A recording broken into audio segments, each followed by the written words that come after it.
Australians are considered among the most prolific travellers in the world.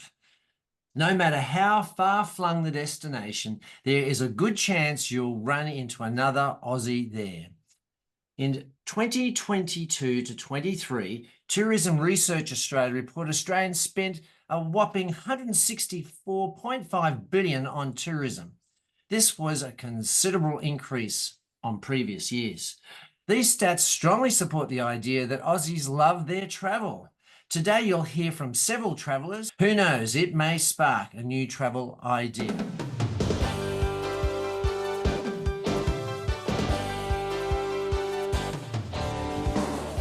First up, Pete Malloy. You've just returned from Europe. Tell us about it. Country of Italy. It is just an amazing country of contrast and beautiful scenery, amazing people, food, wine, whatever you like, it's there. But one of my highlights was to leave the busy life of Rome and Naples with its crushing traffic and amazing sort of sounds and tootings and crazy drivers, which the Italians are, and going to a little island just in the Bay of Naples.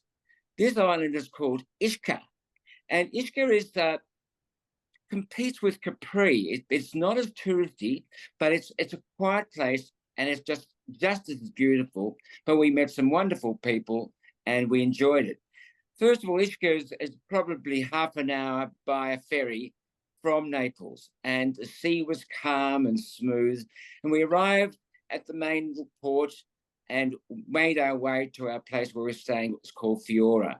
And it was just magnificent, the fact that all of a sudden this busyness became the calm sea, the beautiful mountains, the lovely beach, and have the chance to just tour gently around the island, where you could see grottos. Sort of when we got close to the coast, we could dive off the back of the boat into this warm, clear water, which is unbelievable when you think you're not far from Naples and Rome, and just enjoy the pleasures of nature.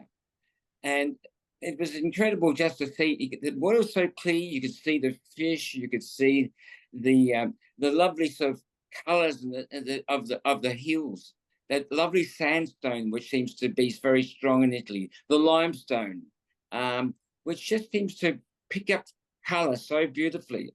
But we just spent the time with my family, my daughter and her husband, and that was a good bonding time to do all these different things together, particularly in Ischia.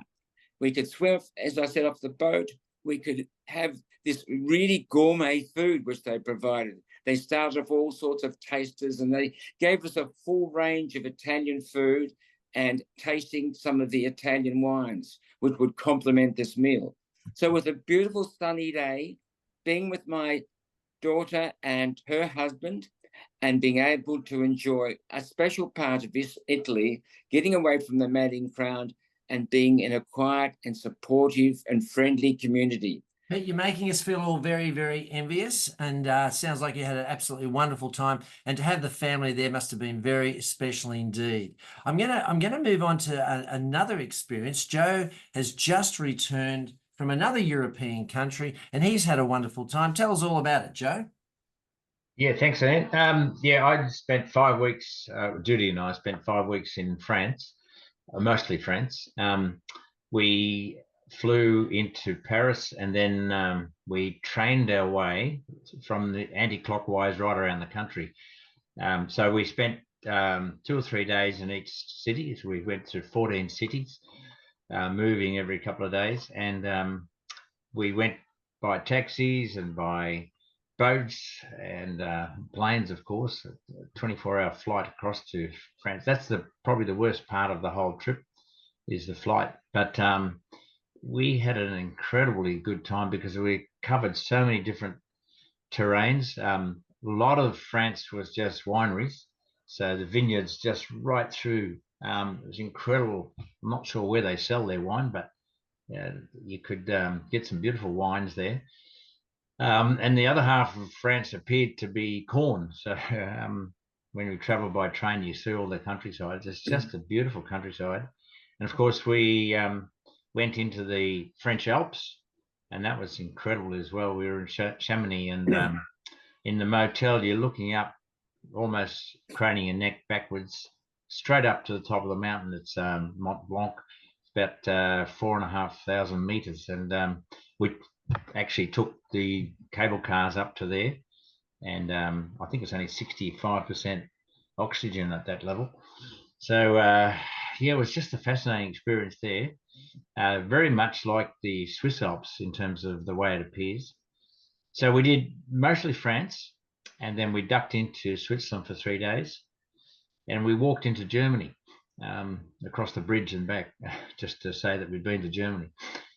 The number of different things we saw was incredible. We covered castles, old medieval villages. The chapels and cathedrals are incredible. Notre Dame in Paris was still in the rebuild stage, but Notre Dame in Strasbourg is probably even more ornate, and you have the astronomical clock in there. Just some fascinating things to look at and to see. The food, the wine, as Peter said, very much like Italy. We were there 12 years ago, and it's just a wonderful place where you can sit around and watch people move around. There was lots of variety in terms of what we saw and did. We walked most of the place, so we walked 450 kilometres in the 5 weeks, and that was a great way to see the cities, because you actually go into all the alleys and side streets and all the chapels and everything else you could see, all the artwork. So just an amazing time, and everything went very smoothly. So yeah, really great trip, and train travel is really great. Joe, for all of us that haven't been to France, you're certainly whetting our appetite. Wow, what a wonderful, wonderful experience for you and your wife. I'm going to move on to Brian Allen, who had a very, very different type of holiday. He did a cruise up the east coast of Australia. Tell us about it, Brian. Yeah, hi. Marg and I, through Choose Your Cruise organisation, they run a program called Bravo, which is a music cruise. And the second one after that's a rock and roll one. So that's currently operating right now. But the Bravo cruise, the Bravo being the word that you call out when you go to a concert, Bravo, Bravo. And we had a range of people for over 7 days. We had Marina Pryor, Todd McKenney, David Hobson, Mark Vincent, Mauritia, who is one of Andre Rieu's singers, and then a whole range of other people, jazz groups and other music groups, playing over a period of 7 days. So it's non-stop from about 10 in the morning till midnight. So you can go to anything over that period of time, as well as catching the ship Lurgy about halfway through. So yeah, so each night they have a concert with one headliner, and then during the day, every hour on the hour in different bars and places on the boat, you can go and sit and listen to different groups, and they repeat that as well during the week, so you don't have to see everything at the same time. The other great thing about it was you'd be having breakfast out on the deck, and in would walk Todd McKenney, and you could have breakfast with him or Marina Pryor or whatever. And they were just mixing with the guests on the boat as well. It was fantastic. We loved it. We loved it so much we're actually booked next year. So, but Todd McKenney, one of his jokes, he looked across. Most of the people there were my age or older. So it was a lot of wheelie walkers around. You had to dodge them all the time as people were getting to and from different venues. And Todd looked across the audience and he said, well, you don't have to worry about booking too much ahead, because there'll be quite a few of you won't be here next year. So we were going to New Caledonia, but the government put a stop on that because of the political unrest. So we ended up in Airlie Beach. That was our only stop. So we cruised up the east coast to Airlie Beach and then came back down to Sydney. So for people who love going to music and love different varieties of music, it's a spectacular cruise. And you do, if you go to concerts, you do spend a lot of money. And here it was all provided for us in the cost of the cruise. Brian, what a fantastic opportunity you and your wife have had, and particularly because of your background and love of music. What a great way to do it. I'm going to move on to John, who is again another different type of holiday. This is more about walking and more of a strenuous physical holiday. Tell us about it, John. Oh, well, Ian, I did the Great Southwest Walk in February and March this year. It was a supported walk, so that meant our gear, a lot of it got carried in a support vehicle. So this is not so far away. It starts in Portland in southwestern Victoria.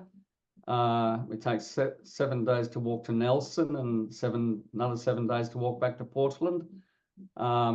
There's quite a variety of classic Australian scenery, so some tall forests to start with.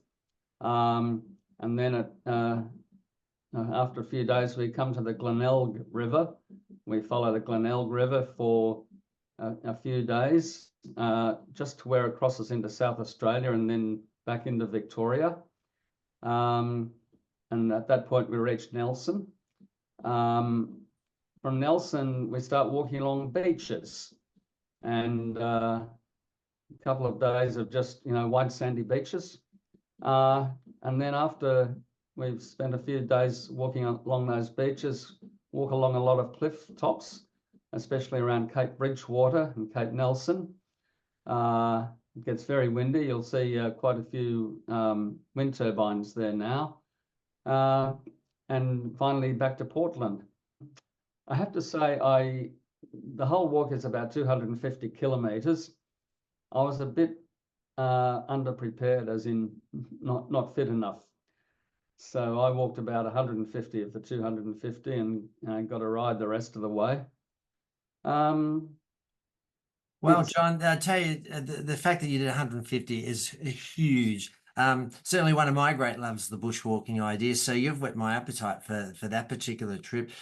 Another international traveller is Greg, who's spent some time in Scotland and the Orkney Islands. That must have been fascinating, Greg. Tell us about that one. Loved Scotland and the Orkney Islands. I love adventure travel. Antarctica, climbed Mount Kilimanjaro, base camp, all that type of stuff with Everest. But one of my favourite places is Scotland. I love the Highlands of Scotland. For the first time, I've been there many, many times.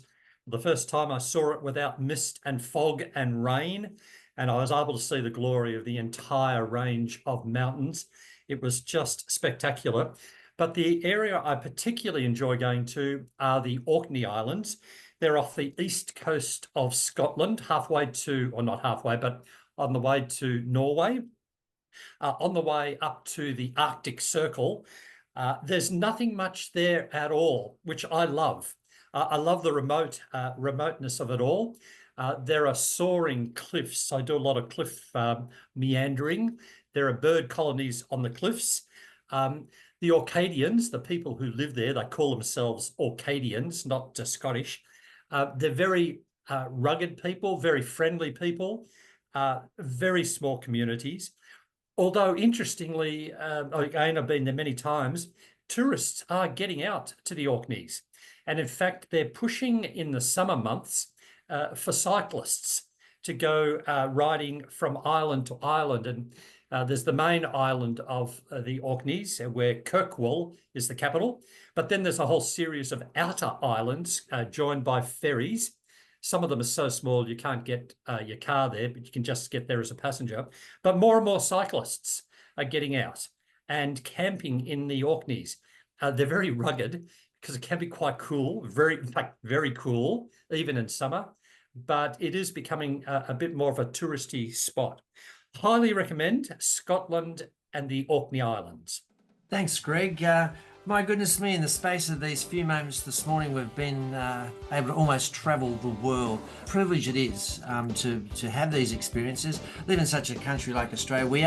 We are very, very keen on our travelling, and we're certainly very, very privileged to be able to do it. Thanks for sharing this morning, everybody, and thanks for joining us at Monday Matters today.